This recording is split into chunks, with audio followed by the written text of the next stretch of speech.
Engenhão ainda nem foi reaberto depois da última interdição por conta dos jogos e a polêmica envolvendo o penúltimo fechamento ainda dá o que falar. De um lado está o consórcio RBR, das empresas Racional, Delta e Recoma, vencedoras da licitação para a construção do estádio. Do outro está o consórcio Engenhão, das empresas Odebrecht e OAS, que assumiram os trabalhos após a RDR rescindir o contrato por questões financeiras.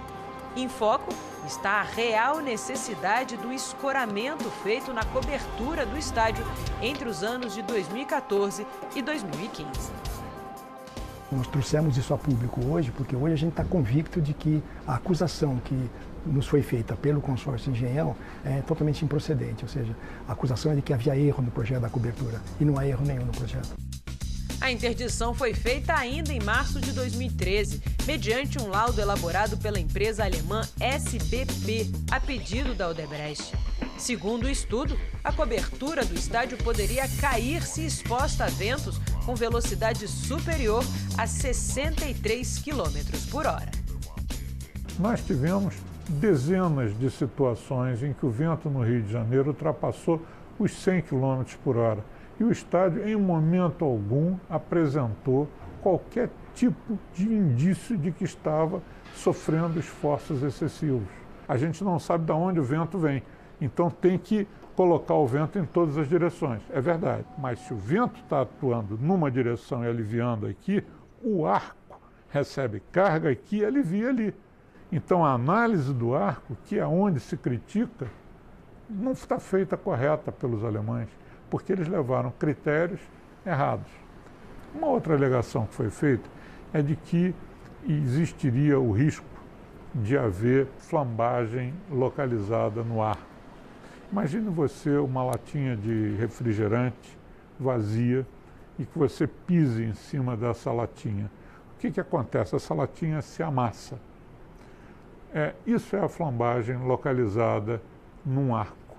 Né, como se a latinha fosse esse arco.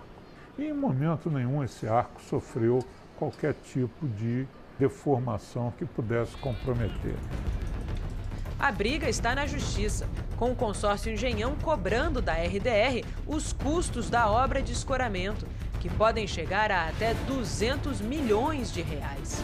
Por conta do processo, a Odebrecht não quis gravar entrevista, mas em conversa com seus pares, já acusou a RDR de ter usado material de má qualidade na obra e de não ter feito a fundação adequada para os pilares que suportam os arcos da cobertura. Nas exposições dos dois, ambos nos convenceram, convenceu uma plateia de técnicos. Isso aí só dentro do processo mesmo, e assim mesmo vai ser difícil, tendo em vista que as colocações são divergentes. Né? Ou seja, um explanando mais com relação às medições das cargas de vento. De vento, e a outra em relação às bases, os gigantes que estariam comprometidos.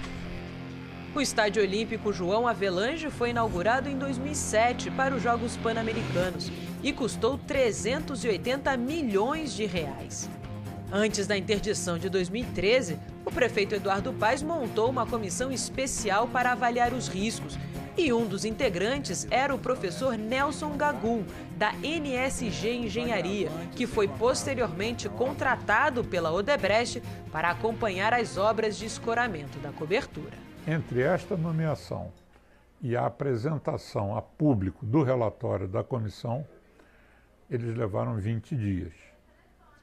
Em 20 dias, você não consegue fazer uma inspeção no estádio, verificar todas as peças, subir, colocar andaimes, subir em escada, andar por aquelas treliças todas da cobertura, pesquisando a situação do que aconteceu, como nós fizemos.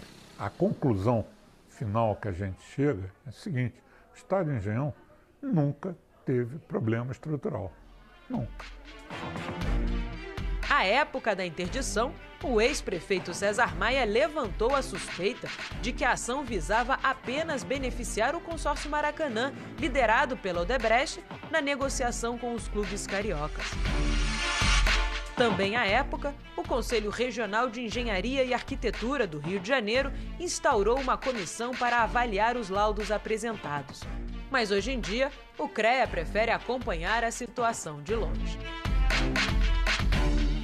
Em nota, a Prefeitura do Rio limitou-se a dizer que só interditou o estádio porque havia risco à segurança dos frequentadores e que os custos da reforma foram integralmente assumidos pelo consórcio Engenhão, sem ônus aos cofres públicos.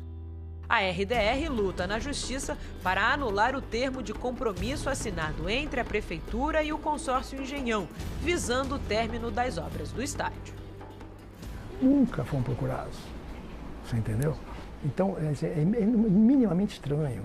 Quer dizer, se quem fez o projeto tem a suspeita de que houve um erro de projeto e você não vai buscar essa empresa que está viva, se a intenção fosse não interditar e tivessem chamado o nosso consórcio antes para um debate, para um esclarecimento, não teria interditado, porque a gente ia mostrar que não teve erro.